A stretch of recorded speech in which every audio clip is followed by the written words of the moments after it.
AP ప్రభుత్వ data ఇది బయటకు వచ్చింది, ప్రైవేటు వ్యక్తుల సంస్థల చేతుల్లోకి వచ్చింది అనేటటువంటి వివాదం నడుస్తున్నటువంటి క్రమంలో ఇవాళ ఏపీకి సంబంధించినటువంటి ప్రభుత్వ సమాచారం ఎక్కడి బయటికి వచ్చేటటువంటి అవకాశం లేదు అని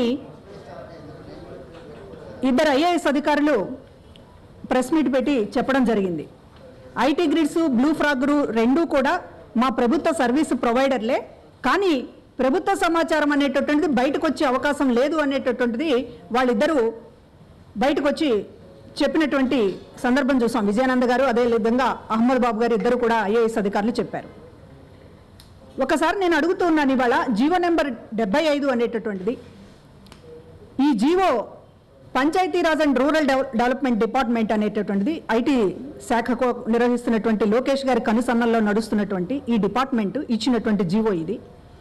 ఈ జీవో 75లో వాళ్ళు చెప్పినటువంటిది కుటుంబ వికాసం, సమాజ వికాసం అనేటటువంటిది ఏదో ఒక ప్రోగ్రాం ఇస్తూ ఈ సమాజ వికాసం, కుటుంబ వికాసం అనేటటువంటి ఇది డిజైన్ చేసినటువంటిది, ఈ ప్రోగ్రామ్ డిజైన్ చేసినటువంటిది బ్లూ ఫ్రాగ్ సంబంధించినటువంటి టెక్నాలజీస్కి ఇచ్చారు.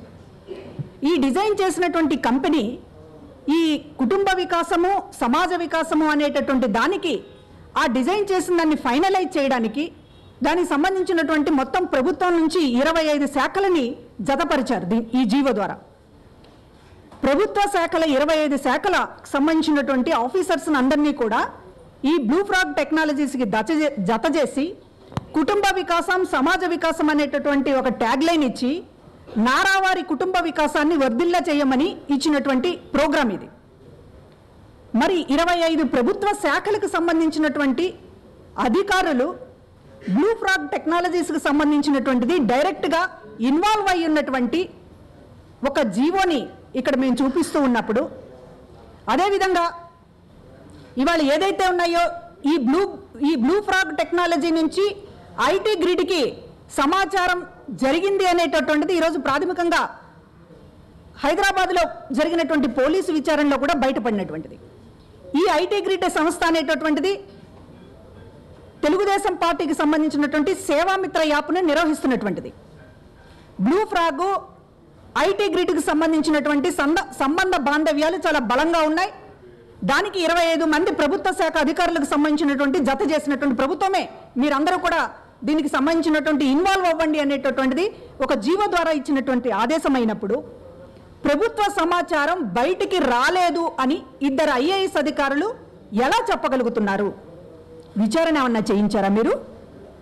ఒక ప్రభుత్వాలకు సంబంధించినటువంటి వివిధ శాఖల నుంచి మీరు బ్లూ ఫ్రాగ్ టెక్నాలజీకి సంబంధించినటువంటి సమాచారం మీరు ఇచ్చారు అనేటటువంటిది ఈ జీవో ద్వారా తెలుస్తూ ఉన్నప్పుడు మీరు ఏదైనా ఒక ప్రాథమికంగా మీ డిపార్ట్మెంట్స్లో విచారణ జరిపి లేదా ఈ బ్లూ ఫ్రాగ్ టెక్నాలజీ అనేటటువంటిది ఏమన్నా ఐటీ గ్రిడ్ కంపెనీకి సమాచారం ఏమన్నా ఇచ్చిందా అనేటటువంటిది ఏమన్నా ఎంక్వైరీ చేసి అటువంటిది ఏమీ లేదని తేలిన తర్వాత మీరేమన్నా సర్టిఫికెట్ ఇచ్చారా విజయానంద గారు, అహ్మద్ బాబు గారు? అదేమీ లేదే. కనీసం ప్రాథమిక విచారణ కూడా మీరు జరపలేదే. జరపకుండా ఈ రోజున ప్రభుత్వం వైపు నుంచి ఎటువంటి లీకేజీ జరగలేదు అనేటటువంటిది ఒక అధికారులు అయ్యిండి, ప్రభుత్వ సీనియర్ అధికారులు అయ్యిండి ఎలా చెప్తారు అని చెప్పి మేము అడుగుతున్నాం. ఈ విజయానంద గారు ఏమన్నా ఐటీ శాఖ ముఖ్య కార్యదర్శిగా మాట్లాడుతున్నారా లేకపోతే తెలుగుదేశం పార్టీ అధికార ప్రతినిధిగా మాట్లాడుతున్నారా అనేటటువంటిది ఎవరిని అడిగినా సెక్రటేరియట్లో చెప్తారు. ఈయన ఎంత తెలుగుదేశం పార్టీ అధికార ప్రతినిధిగా మాట్లాడుతున్నారనేటటువంటి సర్టిఫికెట్లు ఇచ్చేస్తారు కూర్చొని ప్రెస్ మీట్లో, విచారణలు ఉండవు, మీ ఇంటర్నల్ డిపార్ట్మెంట్ ఎంక్వైరీస్ కూడా ఉండవు. కానీ మా ప్రభుత్వం నుంచి ఎటువంటి తప్పు జరగలేదనేటటువంటిది ఈ రోజున మీరు తేల్చేసేటటువంటి పరిస్థితి కనబడుతోంది. ఇంకొకటి, నిన్న ఆంధ్రప్రదేశ్లో పోలీస్ కంప్లైంట్ ఇచ్చారు టీడీపీ వాళ్ళు. కళా వెంకట్రావు గారు ఇంకెవరో పెద్ద పెద్ద వాళ్ళందరూ వెళ్ళి ఇవాళ వైఎస్ఆర్ కాంగ్రెస్ పార్టీ మీద తెలుగుదేశం పార్టీ నాయకులందరూ కలిసి కంప్లైంట్ ఇచ్చారు. అసలు ఇవ్వాల్సినటువంటి కంప్లైంట్ ఏంటి అక్కడ? ఏపీ ప్రభుత్వ సమాచారం అంటే ఏదైతే ప్రజల సమాచారం 3.5 కోట్ల మంది ఆధార్ వివరాలు, బ్యాంక్ అకౌంట్ల వివరాలు, వాళ్ళ కులం వివరాలు ఇవన్నీ కూడా ఈ రోజున ఒక ప్రైవేటు ఐటీ కంపెనీల చేతుల్లో వెళ్ళింది అనేటటువంటి దాని మీద ఒక వివాదం నడుస్తోంది. మీరు విచారణ జరిపి ఏపీ పోలీసులారా మీరు విచారణ జరిపి మా ప్రభుత్వం నుంచి ఎటువంటి తప్పిదం లేదని తేల్చండి అని కంప్లైంట్ ఇవ్వాలి మీరు. కానీ మీరు చేసినటువంటిది ఏంటి? కనీసం మా ప్రభుత్వం తప్పు లేదు అని నిరూపించండి అని పోలీసులను అడిగేటటువంటి ధైర్యం కూడా లేని దీన స్థితిలో మీరుండి వైఎస్ఆర్ కాంగ్రెస్ పార్టీ మీద, లేకపోతే ఇది ఒక ఆంధ్ర తెలంగాణ అనేటటువంటి ఒక సరిహద్దు తగాదాగా మీరు అక్కడ కంప్లైంట్ చేసేటటువంటి దీనస్థితిలో మీరు ఉన్నారనేటటువంటిది ఒకసారి గమనించుకోవాలి. ప్రభుత్వం నుంచి ఒక సర్టిఫికెట్ మేము మంచి వాళ్ళము అని ఒక మీ ఏపీ పోలీసుల నుంచి కూడా, ఏది మీరు మనసా వాచా నమ్ముతున్నటువంటి ఏపీ పోలీసులు ఎవరైతే ఉన్నారో, మీ చెప్పు చేతల్లో ఎవరినైతే ఉంచుకున్నారో ఆ ఏపీ పోలీసుల నుంచి కూడా మాది గుడ్ గవర్నమెంట్, మేము ఎక్కడా లీకేజ్, మా సమాచారం ఎక్కడా లీక్ అవ్వలేదు అనేటటువంటి ఒక చిన్న సర్టిఫికెట్ని కూడా మీరు ఏపీ పోలీసుల నుంచి తెచ్చుకోలేరు అనేటటువంటిది ఈరోజు అర్థమవుతుంది. అది తెచ్చుకోగలిగినటువంటి ఇది ఉంటే మీరు ఏపీ పోలీసులకి కంప్లైంట్ ఇచ్చి ఉండేవాళ్ళు. మా డిపార్ట్మెంట్లే మా ప్రభుత్వం మీద ఎంక్వైరీ చేయండి అని చెప్పి అడిగి ఉండేవాళ్ళు. అటువంటి కంప్లైంట్ ఏమీ మీరు ఇవ్వాల. ప్రత్యర్థి పార్టీల మీద కేసులు పెట్టండి, ఫామ్ 7 ఫిలప్ చేసినటువంటి వాళ్ళందరినీ కూడా పోలీస్ స్టేషన్ పిలిపించండి, కేసులు పెట్టండి అనేటటువంటిది ఇవాళ మీరు ఇస్తున్నటువంటి స్లోగన్. ఫామ్ 7 మీద ఈరోజు ముఖ్యమంత్రి మాట్లాడుతూ ఉన్నాడు. ఫామ్ 7 దుర్వినియోగం చేశారట జగన్ గారు, ఎక్కడికక్కడ నిలదీయండి అని మాట్లాడుతున్నాడు. ఫామ్ 7 అంటే ఏంటంటే ఒక ముఖ్యమంత్రి అయ్యుండి ఫామ్ 7 అనేటటువంటిది ఇచ్చినటువంటి వాళ్ళని మీద తిరగబడండి, ఉసిగొల్పండి అని మాట్లాడడం, అసలు ఈయన జ్ఞానం ఉండి మాట్లాడుతున్నారా, తెలివి ఉండి సోయి ఉండి మాట్లాడుతున్నారా అనేటటువంటి ఈరోజు అనుమానాలు కలుగుతూ ఉన్నాయి. ఫామ్ 7 అనేటటువంటిది ఒక ప్రజాస్వామిక హక్కు, ఎలక్షన్ కమిషన్ పౌరులకు ఇచ్చినటువంటి ఒక హక్కు. మీకేమన్నా ఓటర్ల మీద అభ్యంతరాలు ఉంటే మీరు ఈ కారణాల రీత్యా ఈ ఓటు మీద మాకు అభ్యంతరం ఉంది అని స్థానికంగా ప్రజలకి ఆ అధికారికి తెలియజేయడానికి ఇచ్చినటువంటి ఫామ్ అది. ప్రజాస్వామ్య హక్కుల్ని కాలరాస్తారా ఒక ముఖ్యమంత్రి అయ్యుండి? ఫామ్ 7ని మీరు వైసీపీ వాళ్ళు దరఖాస్తు చేశారు అనేటటువంటిది తప్పు పడతారా? ఇవాళ తప్పుడు విషయాలన్నీ కూడా మీరు మాట్లాడుతూ ఇవాళ ఫామ్ 7 అనేటటువంటి అసలు మీరు చదివారా ముఖ్యమంత్రి గారు? నేను చూపిస్తున్నాను ఇవాళ ఈ ఫామ్ 7 అనేటటువంటిది, ఇది ఎట్లా తప్పు అనేది మీరు చెప్పండి. ఫామ్ 7 అనేటటువంటిది ఇన్ని పాయింట్స్లో ఈ అభ్యంతరం ఉంది, డబుల్ ఓటింగ్ ఉంది, కారణం చూపిస్తారు. ఇక్కడ ఓటర్ల లిస్టులో డబుల్ ఓటింగ్ ఉంది, దీన్ని తీసేయండి అని ఎలక్షన్ కమిషన్కి ఇచ్చేటటువంటి అప్పీల్. ఇది ఒక అప్లికేషన్. ఇది అప్లై చేసినటువంటి వాళ్ళని పోలీస్ స్టేషన్కి ఇడుస్తారా? వాళ్ళని నిలదీ జగన్మోహన్ రెడ్డి గారి మీద ఉసుగొల్పుతారా? ముఖ్యమంత్రి ఇది చాలా తప్పిదం చేస్తూ ఉన్నారు. ఇంకొకటి, ఈ రోజున ఫిబ్రవరి 21వ తారీఖున విజయసాయి రెడ్డి గారు పోలీసులకి కంప్లైంట్ ఇచ్చారు. డేటా ఐటీ గ్రిడ్ అనేటటువంటి కంపెనీ ద్వారా మొత్తం గవర్నమెంట్ ఇన్ఫర్మేషన్ అంతా బయటకు వెళ్తోంది అనేటటువంటిది ఫిబ్రవరి 21న ఆయన పోలీస్ కంప్లైంట్ ఇచ్చారు. చలానా కూడా మీకు చూపిస్తాం. కానీ వీళ్ళు ఏం చెప్తున్నారు, నిన్న పోలీసులకి, ఆంధ్ర పోలీసులకి ఏం చెప్తున్నారు, మార్చి 2న కంప్లైంట్ ఇచ్చారు, కానీ 23వ తారీఖునే ఐటీ గ్రిడ్ మీద తెలంగాణ పోలీసులు సోదాలు చేశారు అని చెప్పి మాట్లాడుతూ ఉన్నారు. అంటే కంప్లైంట్ లేకుండానే తెలంగాణ పోలీసులు అత్యుత్సాహంగా సోదాలు చేశారనేటటువంటిది ఒక ఎస్టాబ్లిష్ చేసేటటువంటి, అబద్ధాలు మాట్లాడటమే కదా వీళ్ళ ప్రాక్టీస్. అబద్ధాలు అనేటటువంటిది మరొకసారి చెప్పేటటువంటి ప్రయత్నం చేస్తున్నారు. 21వ తారీఖున విజయసాయి రెడ్డి గారు కంప్లైంట్, పోలీస్ కంప్లైంట్ ఉంటే అంతకు ముందే ఎలక్షన్ కమిషన్ కంప్లైంట్ చేశారు. కానీ చలానా పూర్వకంగా, ఆధారపూర్వకంగా ఇక్కడ హైదరాబాద్లో ఇచ్చినటువంటి కంప్లైంట్ ఉన్న దాని మీద బేస్ అయ్యి ఇవాళ 23వ తారీఖు సోదాలు చేశారు. సోదాలు చేసినప్పుడు ఐటీ గ్రిడ్కి సంబంధించినటువంటి అన్ని ఆధారాలు బయటికి రాకుండా 23వ తారీఖునే ఆ సీఈఓని అశోక్ని తీసుకెళ్లి మీరు ఏపీలో దాచేశారు. ఇవాళ మీరు తప్పుల మీద తప్పులు, ఒకటి కాదు మీరు చేస్తున్నటువంటి తప్పులు. ప్రభుత్వానికి సంబంధించినటువంటి ప్రజలకు సంబంధించినటువంటి సీక్రెట్గా ఉండాల్సినటువంటి సమాచారం అంతా రోడ్డు మీద పెట్టారు. ఇవాళ మీరు ఊరుకుంటారండి? భువనేశ్వర్ గారి ఫోన్ నెంబరు, లేకపోతే బ్రహ్మణి గారి ఫోన్ నెంబరు, వాళ్ళ ఆధార్ నెంబరు ఇవాళ బయట పెడితే మీరు ఊరుకుంటారా చంద్రబాబు నాయుడు గారు? మీ కుటుంబ సభ్యులకు ఉన్నటువంటి హక్కే ప్రజలకు ఉండదా? వాళ్ళ ఆధార్ నెంబర్లు, బ్యాంక్ అకౌంట్ నెంబర్లు పబ్లిక్ డొమైన్లో పెడతారా మీ కుటుంబ సభ్యులవి? కానీ ఇవాళ 3.5 కోట్ల మంది ప్రజల సమాచారం అనేటటువంటిది ఒక గాల్లో పెట్టారు. గాల్లో పెట్టి ఇవాళ ఈ ఐటీ గ్రిడ్కి సంబంధించినటువంటి CEO ఎవరైతే ఈ గాల్లో పెట్టాడో ఈ సమాచారం అంతా, ఎవరైతే తెలుగుదేశం పార్టీ సేవామిత్ర యాప్ని ఇప్పటిదాకా రన్ చేశాడో దానికి సంబంధించినటువంటి మనిషినేమో మీరు తీసుకెళ్లి దాస్తారు, రక్షణ కల్పిస్తారు. మీరు మాతోనే ఉన్నాడని మళ్ళీ గర్వంగా చెప్పుకుంటారు. మేము రోజు అతనితో మాట్లాడుతున్నాం, కానీ ఎవరికి చూపించాం.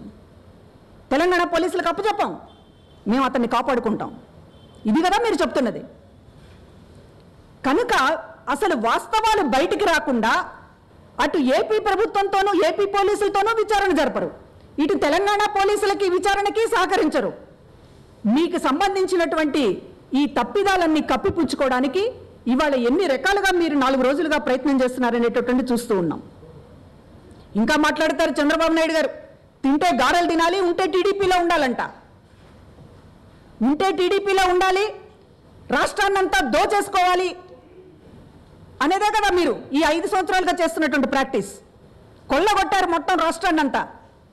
గారెలు తింటాం జనానికి సంబంధించినటువంటి విషయం, రాష్ట్రాన్ని తినడం మాకు సంబంధించినటువంటి విషయం అనేటటువంటి పద్ధతిలో తెలుగుదేశం నాయకులు మార్చేశారు. ఇవాళ ఈ బ్లూ ఫ్లాగ్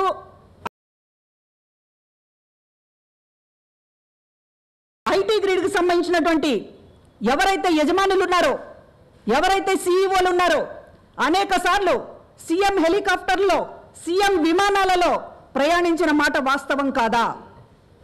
ఎంత సన్నిహితులు కాకపోతే ముఖ్యమంత్రికి, లోకేష్కి వాళ్ళకి సంబంధించినటువంటి ప్రయాణాలలో హెలికాప్టర్లో, విమానాల్లో పక్కన కూర్చుని ప్రయాణిస్తారనేటటువంటి అర్థం చేసుకోవాల్సిందిగా కోరుతూ ఉన్నాను.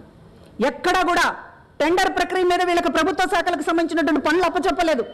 కేవలం నామినేషన్ పద్ధతి మీద ఈ బ్లూ ఫ్లాగ్ కంపెనీల టెక్నాలజీకి కానీ, ఐటీ గ్రిడ్ కంపెనీ కానీ కోట్ల రూపాయల ప్రభుత్వం సంబంధించినటువంటి పనులు కేవలం నామినేషన్ పద్ధతి మీద అప్పచెప్పారు. ఇవి రెండు కూడా మా ప్రభుత్వ సర్వీసు ప్రొవైడర్లని సాక్షాత్తు IAS అధికారులు కూడా ఒప్పుకున్నారు. ప్రభుత్వానికి సంబంధించినటువంటి ఇన్ని కోట్ల రూపాయల పనులు నామినేషన్ మీద పద్ధతి మీదనే ఇచ్చారంటే ఇవి చంద్రబాబు, లోకేష్ కంపెనీలు అనేటటువంటిది మరొక విధంగా చెప్పాలా అని చెప్పి అడుగుతూ ఉన్నాం. ఈ రోజున సొంత కంపెనీలను పెట్టుకొని ఇష్టానుసారంగా ప్రజలు మీరు ఈ రోజున సేవామిత్ర యాప్ అనేటటువంటిది తెలుగుదేశం పార్టీకి సంబంధించినటువంటి యాప్ డిజైన్ చేసింది IT grid company. IT grid కంపెనీకి సంబంధించినటువంటిది ఒకటే చాలా స్పష్టంగా ఫండమెంటల్ ప్రైమా ఫేసి అనేటటువంటిది ఇందులో కనపడుతోందా లేదా? మీ తెలుగుదేశం పార్టీకి సంబంధించినటువంటిది యాప్ను తయారు చేసినటువంటి ఐటీ గ్రిడ్ కంపెనీకి మొత్తం ప్రభుత్వ శాఖలకు సంబంధించినటువంటి అంత సమాచారము వాళ్ళ దగ్గరికి బ్లూ ఫ్లాగ్ టెక్నాలజీ ఇచ్చిందంటే ఇక్కడ 2 వ్యవస్థలు కొల్లుడైపోయినట్టు. మీ పార్టీ మీరు నడుపుతున్నటువంటి ప్రభుత్వాన్ని మొత్తం దుర్వినియోగం చేసినటువంటిది ఎవరికైనా కళ్ళకు కట్టినట్టు కనిపించడం లేదా? దొంగ దొంగ అన్నట్లుగా నిన్న నుంచి 2-3 రోజుల నుంచి అరుస్తూ ఉన్నారు.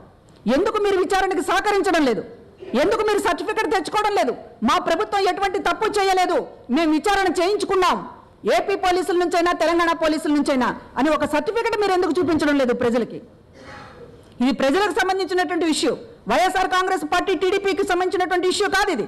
5 కోట్ల ఆంధ్రులకు సంబంధించినటువంటి ఇష్యూ ఇది. ఒక డెమోక్రసీకి సంబంధించినటువంటి ఒక ఇండియా సబ్జెక్ట్ ఇది.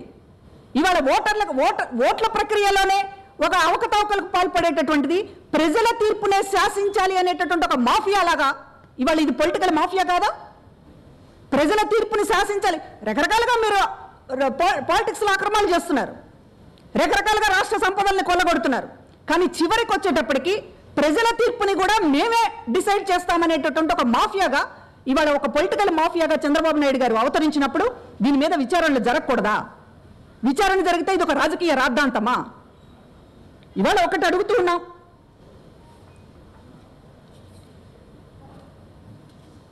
ఎమ్మెల్సీ అశోక్ బాబు గారు ఏదో మాట్లాడాడు, సిబిఐ విచారణ మేము కోరతాం దీని మీద అని. మళ్ళీ యూటర్న్, సిబిఐ విచారణ మీద మళ్ళీ యూటర్న్. నిన్నటిదాకా ఏమన్నారు? సిబిఐని రాష్ట్రంలోకి రానివ్వం. ఇవాళ సిబిఐ ఎంక్వైరీ అంటే తెలంగాణ పోలీసులు అయితే ఎక్కడ రోజుకొక కొత్త విషయాన్ని బయట పెట్టేస్తారో, రోజుకొక ఒంటి మీద బట్టలు ఊడిపోతాయో, ఈ టార్చర్ని తట్టుకోవడం కంటే సిబిఐని ఆశ్రయిస్తే కొంచెం కాలయాపన జరుగుతుంది, ఈ ఎన్నికల గండం దాటొచ్చు అనేటటువంటిది ఏమన్నా ఎత్తుగడేస్తున్నారా? సిబిఐ మీద ఎందుకు మళ్ళీ యూటర్న్ తీసుకున్నారు? సిబిఐ అంటే అదేదో చాలా మీకు ఒక పడని పాములాగా కానీ చూపించారు కదా ఇప్పటిదాకా. మళ్ళీ ఎందుకు సిబిఐ ఎంక్వైరీ కోరుతున్నారు? దీనిపైన నిలబడతారా? ఇది అశోక్ బాబు స్టాండా, తెలుగుదేశం పార్టీ స్టాండా? సిబిఐ ఎంక్వైరీ జరిపిస్తారా దీని మీద? ఇది మొత్తం కూడా జాతీయ భద్రతకు సంబంధించినటువంటి విషయం.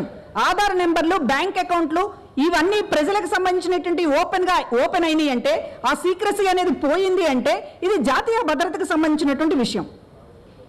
దీని మీద కనీసం విచారణ అనేటటువంటిది జరగకుండా అడ్డుకుంటున్నారంటే మీరు ఎంతకు తెగించారో ఈరోజు రాష్ట్ర ప్రజలందరూ కూడా చూస్తూ ఉన్నారు. అధికారంలో ఉన్నాం కదా అని ఇష్టం వచ్చినట్టు చేయడం, అధికారంలో ఉన్నాం కదా అని ఇష్టం వచ్చినట్టు మాట్లాడడం ఇంకా చెల్లేటటువంటి పరిస్థితి లేదు. ఈ రోజున తెలుగుదేశం పార్టీ యాప్ అనేటటువంటి ఎందుకు మూతపెట్టారు? సేవామిత్ర యాప్ ఎందుకు ఇవాళ మూతపడింది? తెలుగుదేశం పార్టీ వెబ్సైట్ ఎందుకు క్లోజ్ అయింది? అంటే తెలుగుదేశం పార్టీ ఇప్పుడు లేదు. మీరు వెబ్సైట్ కొట్టండి, తెలుగుదేశం పార్టీ ఉందో లేదో తెలుస్తుంది. తెలుగుదేశం పార్టీ ఇవాళ మూతపడింది వెబ్సైట్లో. ఈ వాస్తవాలన్నీ బయటకు వచ్చాక రేపు మూతపడేది తెలుగుదేశం పార్టీ కూడా. ఇంకొకటి అడుగుతున్నాను, ఇవాళ ఐటీ శాఖ మంత్రి పేరుకి కానీ వాడు బయటకు వచ్చి ఎందుకు మాట్లాడండి? మాట్లాడితే ట్వీట్లో ఇంట్లో కూర్చొని ముసుగేసుకుని కూర్చున్నాడో ముసుగు తీసుకుని కూర్చున్నాడో మనకు తెలియదు. మాట్లాడితే ట్వీట్లు. నువ్వు ఒక మంత్రివి, ఈ రాష్ట్ర ప్రజలకు సంబంధించి బాధ్యత వహించేటటువంటి వాడివి, బయటకు ఎందుకు ముఖం చూపించవు?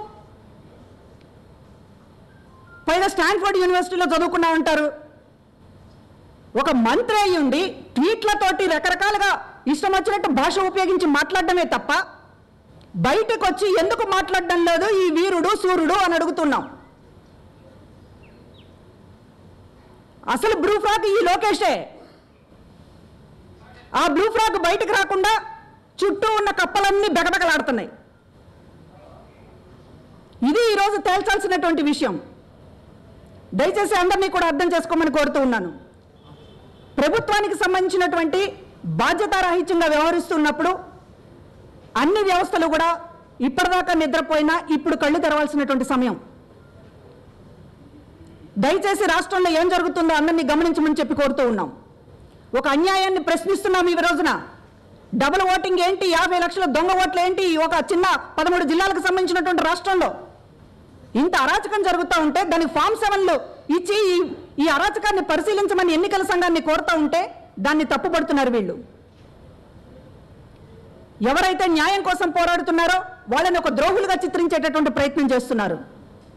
సిద్ధపడమని చెప్పి కోరుతూ ఉన్నాం. మేము అన్నిటికీ సిద్ధపడండి, విచారణకు సిద్ధపడండి. మీ తెలుగుదేశం పార్టీ వెబ్సైట్నే కాదు పార్టీ ఆఫీసును మూసేసుకోవడానికి కూడా సిద్ధపడండి.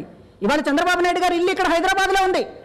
ఎన్ని కోట్ల రూపాయలతో కట్టించాడో ఎవరికీ తెలియదు. అందులోకి ఎవరినైనా పిలిస్తే కదా, ఎవరైనా పిలిచి మంచినీళ్ళు టీయే ఇస్తే ఆ ఇల్లు ఎలా ఉందో ఎవరికైనా తెలుస్తుంది, మీకైనా నాకైనా. ఎవరిని పిలవలేదు. ఆ ఇంట్లో రేపు దొంగతనం జరిగితే అమరావతిలో కంప్లైంట్ ఇస్తాడండి చంద్రబాబు నాయుడు గారు? ఈ హైదరాబాద్ పోలీసులకే కదా కంప్లైంట్ ఇవ్వాల్సింది. ఎందుకు మరి ఇవాళ లేనిపోని తెలంగాణ ఏపీ వివాదాన్ని తీసుకొస్తున్నాడు? దయచేసి అర్థం చేసుకోమని చెప్పి మిత్రులందరినీ కోరుతూ ఉన్నాను.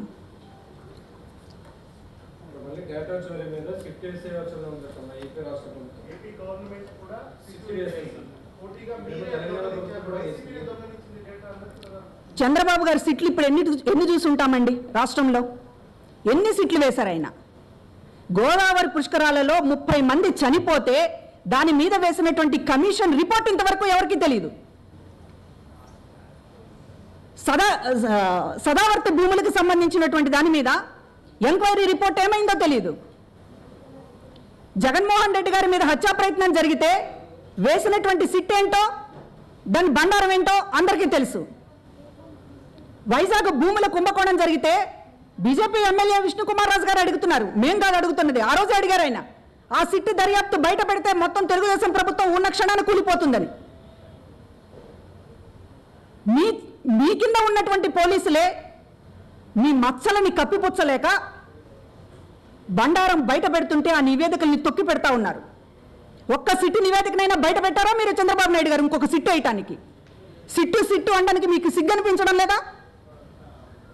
ఏ సిట్టు మీద మీరు యాక్షన్ తీసుకున్నారు ఇంకొక సిట్ వేయడానికి? సిట్లు పోటీకా ఇవి? తెలంగాణ వేసింది కాబట్టి మేము చేస్తాం, అక్కడ ఏసీబీ ఉంది కాబట్టి మాకు ఏసీబీ ఉంది. ఏమిటి వంతులు?